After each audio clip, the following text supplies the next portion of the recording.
ജവഹർലാൽ നെഹ്റു ഏതായാലും സ്വാതന്ത്ര്യ സമര സേനാനി അല്ലായിരുന്നു എന്ന് ഇവരേതായാലും പറയില്ലല്ലോ. ഇവർക്ക് പോലും പറയാൻ പറ്റില്ല. രാജ്യത്തിന്റെ ഈ 79 വർഷം തികച്ച രാജ്യത്തിന്റെ ഏറ്റവും കരുത്തനായ പ്രധാനമന്ത്രിയായിരുന്നു ജവഹർലാൽ നെഹ്റു എന്ന കാര്യത്തിൽ ഒരു സംശയവുമില്ല. കാരണം അങ്ങനെ കിടന്ന തുന്നിക്കൂട്ടിയെടുത്ത ഒരു സാധനത്തെയാണ് ഇവിടെ 79 കൊണ്ടുവന്ന് നിർത്തിയിരിക്കുന്നതെങ്കിൽ ചെറിയ പെയിനല്ല ജവഹർലാൽ നെഹ്റു എടുത്തിട്ടുള്ളത്. ജവഹർലാൽ നെഹ്റു പറയുകയാണ്, RSS ഒരു സ്വകാര്യ സൈന്യം പോലെയാണ്, അത് വർഗീയവും ഫാസിസ്റ്റ് സ്വഭാവമുള്ളതുമാണ്.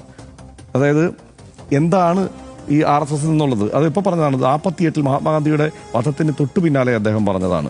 അതുപോലെ സർദാർ വല്ലഭഭായ് പട്ടേൽ പറഞ്ഞത് RSSന്റെ പ്രവർത്തനങ്ങൾ ദേശവിരുദ്ധവും വിഭാഗീയത പ്രോത്സാഹിപ്പിക്കുന്നതുമാണ്. അവർ ഹിന്ദുക്കളെ മറ്റു മതവിഭാഗങ്ങളിൽ നിന്ന് വേർതിരിക്കാൻ ശ്രമിക്കുന്നു എന്ന് 48 സർദാർ വല്ലഭഭായ് പട്ടേൽ ഫെബ്രുവരി 4 പറഞ്ഞതാണ്.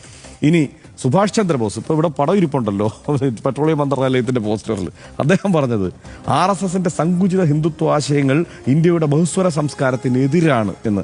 1930കളുടെ അവസാനത്തിലും 40കളുടെ തുടക്കത്തിലുമൊക്കെ ഇതേ ആശയം പല ആവർത്തി അദ്ദേഹം പറഞ്ഞിട്ടുണ്ട് എന്നുള്ളതാണ്. അപ്പോൾ ദേശീയ നേതാക്കൾ അന്ന് സ്വീകരിച്ച നിലപാട് ഇതാണ്.